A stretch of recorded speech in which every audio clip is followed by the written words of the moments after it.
Somewhere in a cave in the mountains of Israel, roughly 100,000 years ago, a group of humans did something no animal before them had ever chosen to do.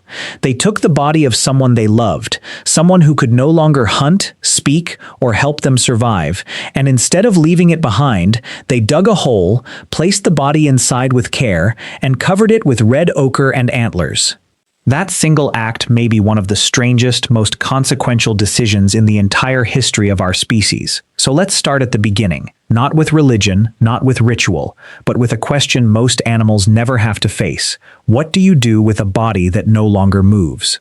For nearly every other species on Earth, death is simple. A carcass is left where it falls, scavenged, decomposed, absorbed back into the environment without ceremony. Even our closest relatives, chimpanzees, show almost none of this behavior.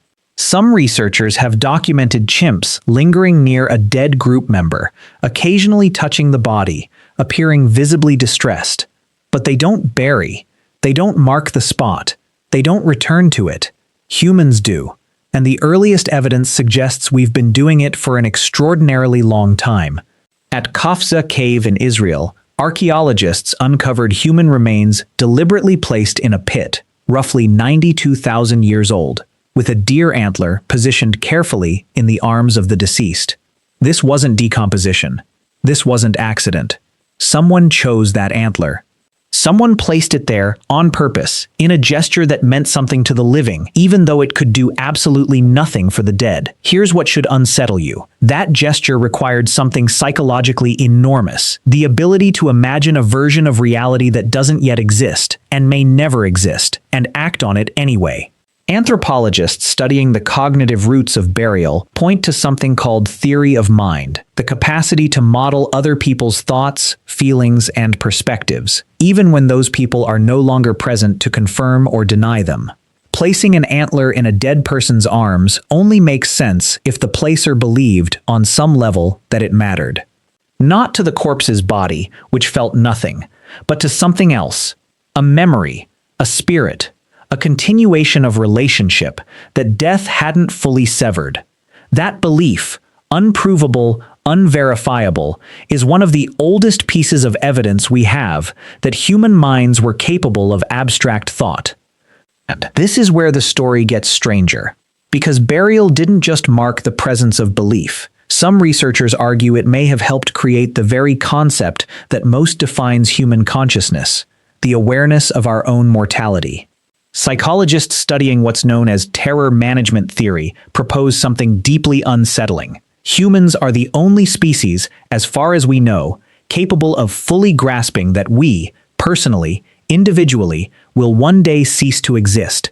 And that awareness, left unmanaged, is psychologically devastating. Burial rituals, symbols, afterlife beliefs, according to this theory, may have emerged as a kind of psychological buffer.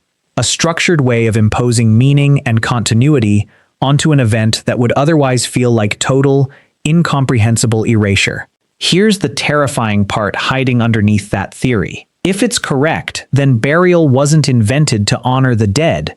It was invented to protect the minds of the living from a fear so large that entire civilizations would eventually be built partly in response to it. Think about what that means.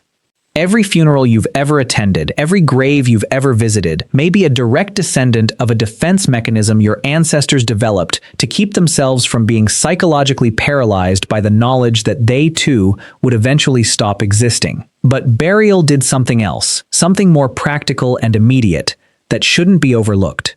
Evidence from later burial sites, particularly Neanderthal sites like Shanidar Cave in Iraq, show individuals buried alongside pollen from multiple flowering plants, leading some researchers to propose these graves may have included floral offerings, though this interpretation remains debated among archaeologists. What's less debated is that many of these plants, if intentionally placed, held both symbolic and medicinal significance in later human cultures, suggesting a burial wasn't just disposal. It may have been the earliest form of storytelling, an object placed with a body to say something about who that person was. And here's what's strange about that. A grave, unlike almost anything else early humans left behind, was never meant to be used again. Tools got reused, fires got rebuilt, shelters got repaired, but a burial site was different.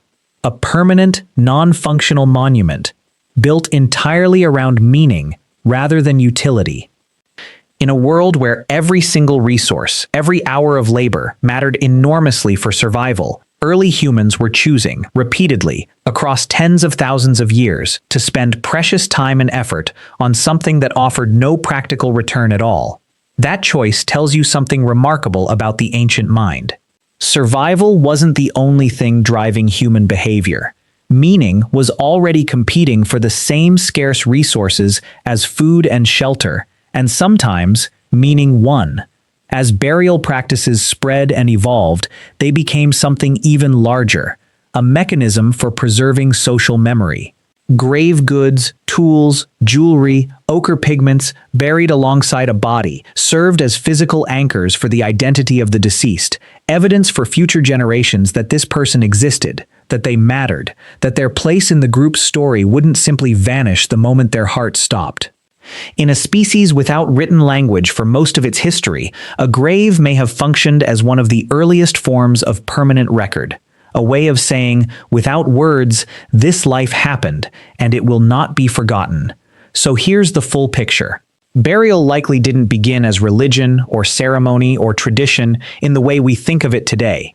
It began as a psychological survival strategy, a way for early human minds, newly capable of imagining the future and grasping their own mortality, to cope with a truth too heavy to face without some kind of structure.